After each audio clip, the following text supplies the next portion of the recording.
Hello, and on today's Solving Puzzles with Python, we're going to solve the following puzzle. Kerry has worked the following hours. They are recorded as decimals. What is the total in hours and minutes? So we have 3.5 hours, which is obviously 3 hours, and 0.5 of an hour, which is half an hour, which is 30 minutes. Similarly, we have 4.25, so 4 whole hours, and 0.25 of an hour, that's a quarter of an hour, that's 15 minutes. So we're going to have to produce a program that adds up all these and gives you an answer in hours and minutes, not as a decimal. So without more ado, let's get cracking on this. This week I'm going to use idle, which is Python's inbuilt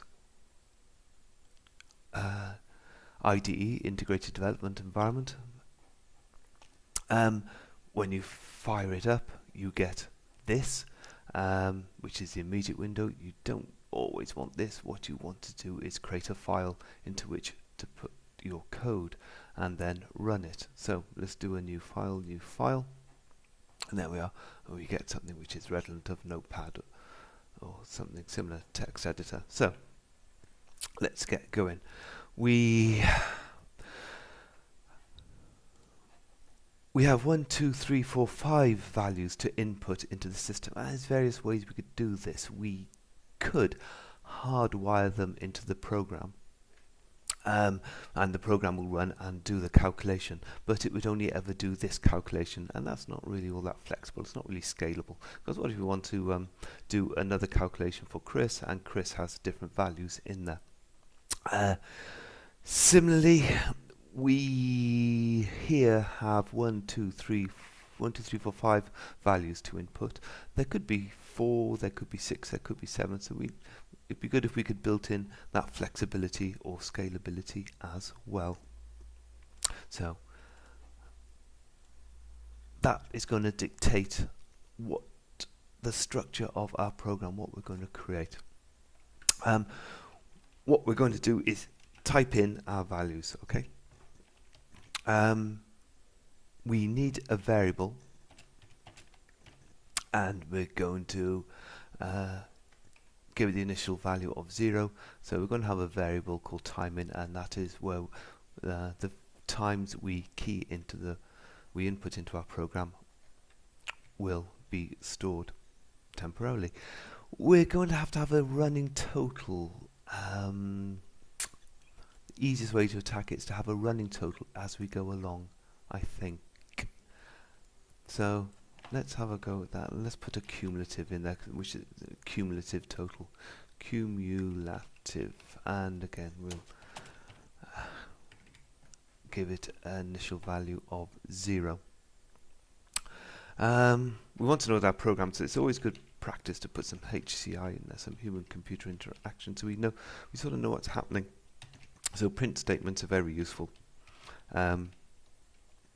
They tell you at what stage your program is, and you can work out where things are going wrong by what print statements are getting printed out and what print statements are not getting printed out.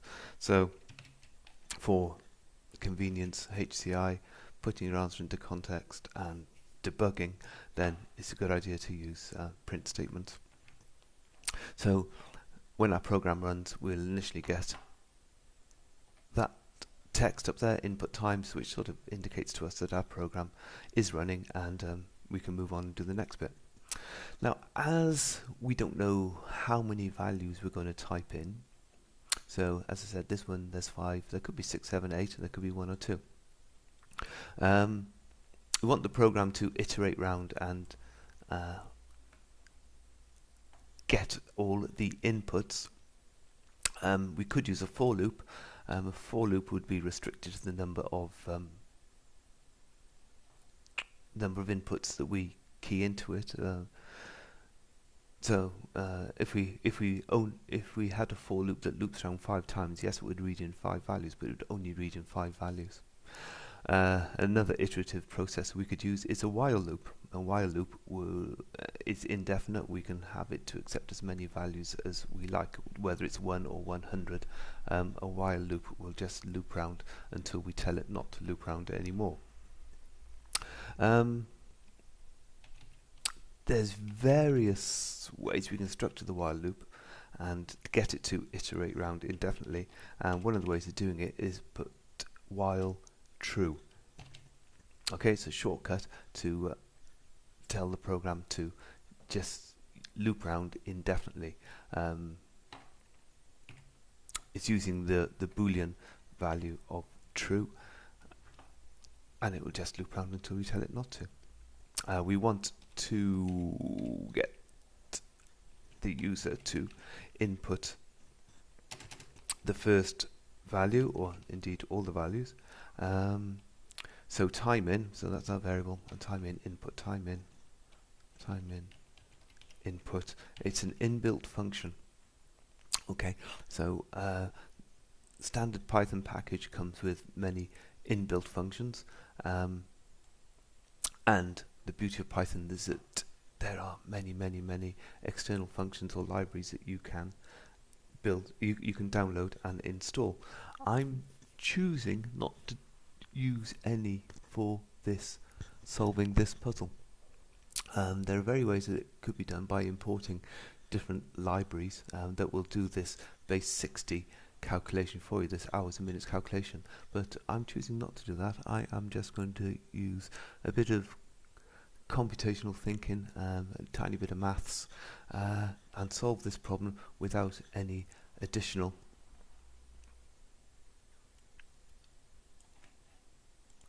libraries. Okay, time equals input. We can run that just for the heck of it. We can run it just to see how it runs. It'll you run Python, run the module F5 to run it. First around it'll ask you to save it. So source must be saved. Okay to say yes, it's okay to save it. It's going to ask me to write time calc. I'll call it time calc. Okay, save it. It'll run. There we go. It's running input times, and I think I can probably type in things and nothing else happens, will it? 1.1. There we go. It's just looping around, accepting my input. And I could do this forever in a day, and it will just carry on accepting my input. It's not getting processed in any way. Do you want to kill it? Yes, please. Okay, then. So it's just looping around this bit here. And it'll loop around indefinitely, because while is always equaling true. So we need to counteract that. We need a way of jumping out of our program, and indeed jumping out of this loop. Otherwise, we're just going to be stuck in these two lines, just looping around forever and a day, inputting values. So we need an input which will escape us from this while loop. So I am going to use time. If time in, so if you type in the value, because we're doing a comparison here, that's an assignation. We're assigning a value. This is a comparison.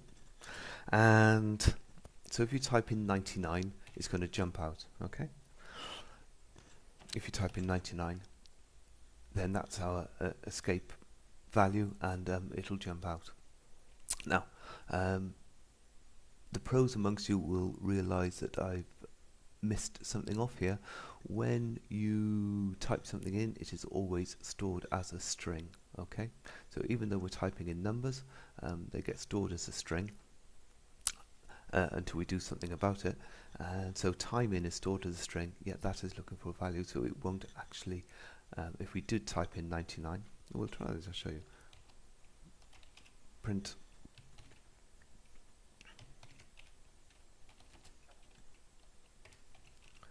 if entered. Okay, if entered. So if we run that, it should run. Press F5 to save it and run it. Okay, there we go. Input times, and I can type in 3.2 and it'll just loop around again. Okay, if I type in 99, it's not triggering this line of code. Okay, if that was getting triggered, that would be outputted, and that's not happening.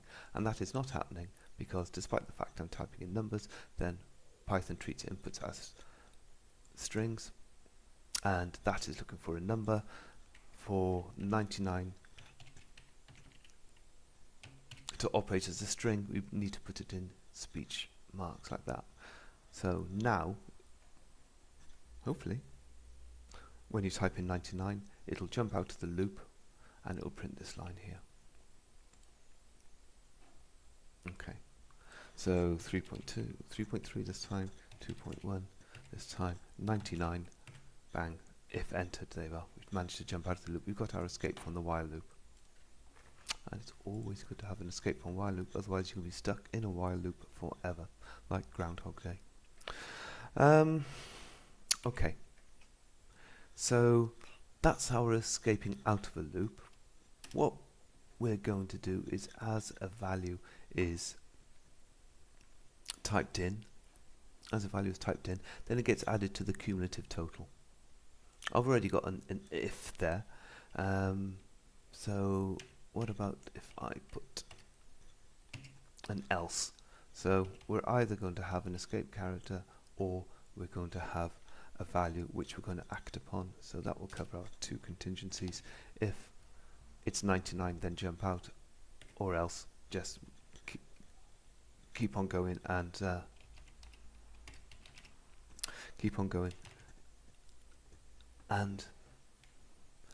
start adding these figures together. So print, putting a print statement in here so that we know where we are on the program, that it's taken the right branch and that everything's working hunky-dory, recorded. So I want it to recognize that we've typed in a value and it's recorded that value. So let's do our normal append. So I want it to type out the value that we are typing in. So we are typing in time in. I want it to get to this part of the program and to tell us that it's recorded that.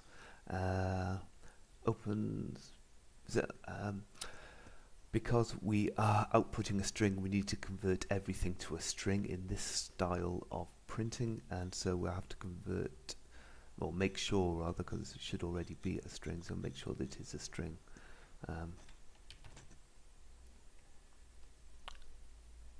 And that should work okay. That should work okay.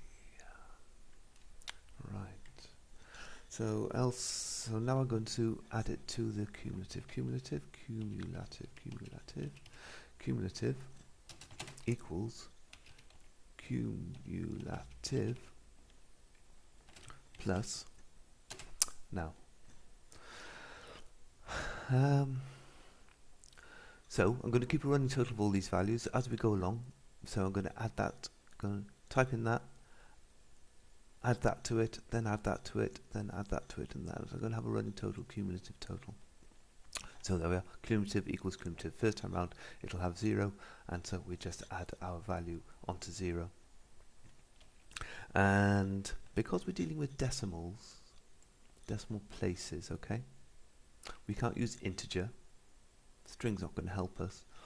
We're going to have to use another data type, and we are going to use a float.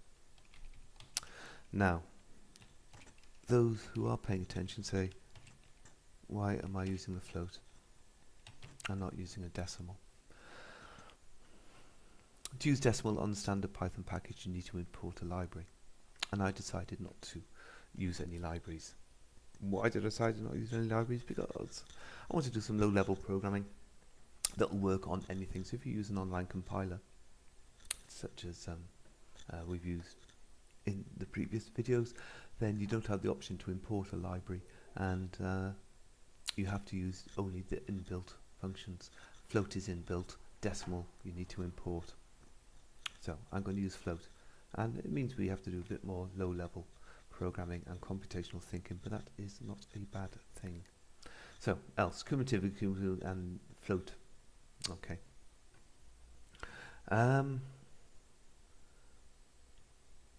So let's see how that works. So let's F5 it, F5 to run. So it's going to save, it's going to run. Right, come down here, please. There we go. Input times 3.2. Recorded 3.2. 2.1. recorded 2.1, so it seems to be going in the right place. 1.2, yeah, that's right, it'll take any number of values, and let's type in 99 and check it jumps out if entered is entered into that if statement. So things seem to be working okay, so far anyway. So what are we missing?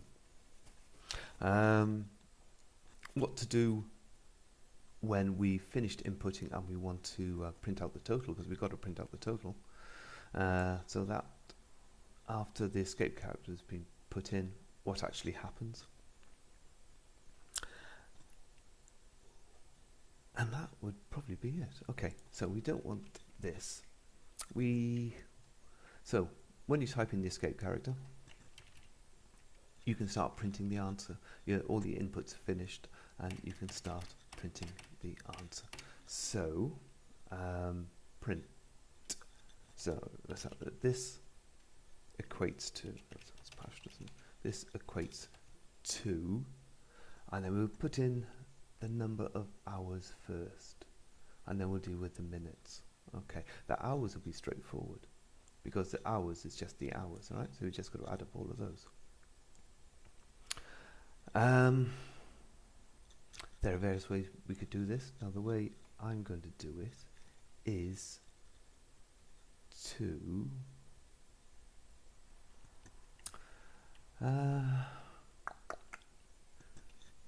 this equates to this. No, that's not quite right, but this equates to I'm going to do a different style of printing. I'm going to introduce this point 0f. Okay, right, let's explain this, and then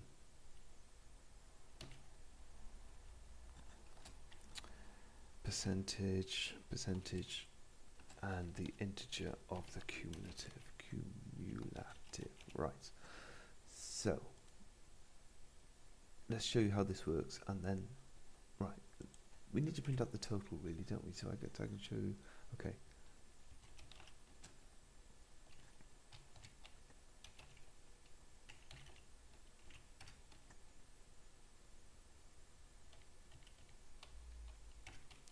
Print cumulative total is, let's get cumulative total is, probably should have the cumulative total is, okay, cumulative total is, and let's do this style again.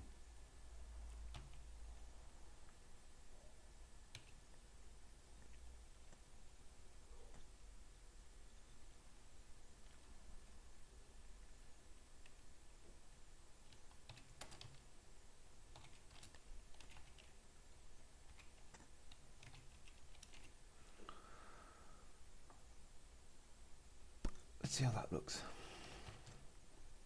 Okay. Let's see if I've made any mistakes. Run it. Oh, there we go. Invalid syntax. So it's not that error there. It is because I have missed off. There we go. That should work now. Yeah, there we go. Input times 99. Cumulative name error. Name cumulative is not cumulative. Typing cumulative. There we go. Cumulative is not there. 5. Run it. Okay. Let's see how we get on. Windows in one place. Input times 3.2, 2.1. 99. Cumulative total is 5.3. This equates to 5. So the cumulative total is storing it as a decimal. Okay. And we are extracting the whole numbers from that decimal. It's not really a decimal, it's a float. But that decimal value, and that float which represents a decimal value, we are managing to extract the whole number from it. And we're extracting the whole number from it by converting it to an integer. Okay. Why am I doing it that way? Because integers don't round. If we did this as a float, it would round it up. So if it came to 2.9, a float would round to 3. An integer doesn't. It doesn't round. It'll just take that whole value. Okay. What this bit is, which I haven't explained, is it's another way of printing. Instead of using the append bit, we have local variables, inline variables. Okay, we have some inline variables, and these are placeholders for the inline variable. Okay, it's actually best to read it backwards. So what this means is format it to 2 decimal places and use the inline variable. And we can have more of them if we want to. You could actually put several of them after. It just does them in the same order. So this line, again, we're using inline variable, which is there. And again, we're formatting it to 0 decimal places. Okay, and that's probably belt and braces because it's integer anyway, but that ensures that it will just display the whole number. So that's given us whole hours. And now we want to do the minutes. So hours. I'm going to do the minutes on a second line, on another line. And the reason is readability and debugging. So I'm going to do it quick and dirty. I'm just going to declare the variable in line. So the minutes, we take it from the cumulative. Notice we haven't changed the value of the we haven't actually changed the value of the cumulative. We've just formatted the answer, so it still contains 5.36 or 5.4 or whatever we have in there. Mins is the cumulative. Now this is where we do some computational thinking. If you divide any number by 1, you end up with a number. 27 divided by 1 is still 27. So what we want from the decimal is to work with that figure there, the number up. We've got the number before the point, now we want the number after the point. Okay, and that is the remainder of a division if we divide it by 1. So if we divide it by 1 and look at the remainder, then that will just give us that bit there, and that is using modulo, which I've used in previous video. So that's modulo, so that tells the computer to look at the remainder, and look at the remainder after we have divided by 1. So it'll divide it by 1, ignore the whole numbers, look at the remainder. So 3.5 divided by 1 is still 3.5, but the computer will look at the remainder, and the remainder is the 5 after the division. Okay, and that 5 represents, that 0.5 represents 0.5 of 60 minutes, 0.25 of 60 minutes, 0.6 of 60 minutes. So of is another way of saying multiply, and 60 minutes is 60. So that there will strip out the whole numbers and look at the decimal and convert the decimal into the appropriate fraction of minutes. Okay. Print, because now we've done the calculation, we want to print it out.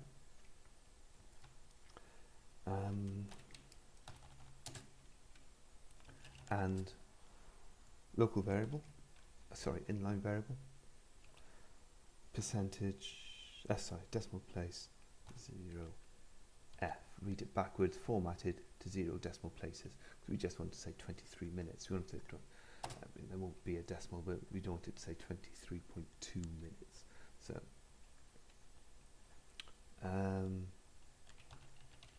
minutes, and then we've got to say which inline variable we are dealing with, and it is mins taken from there. I've missed off the brackets. It's seems to be a bracket-free day today.